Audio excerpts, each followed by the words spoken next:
Today I will show you about Tritina Bluetooth speaker, how to factory reset.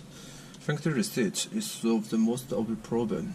So it's very simple. You just need prepare one needle like this and find the button of the factory reset.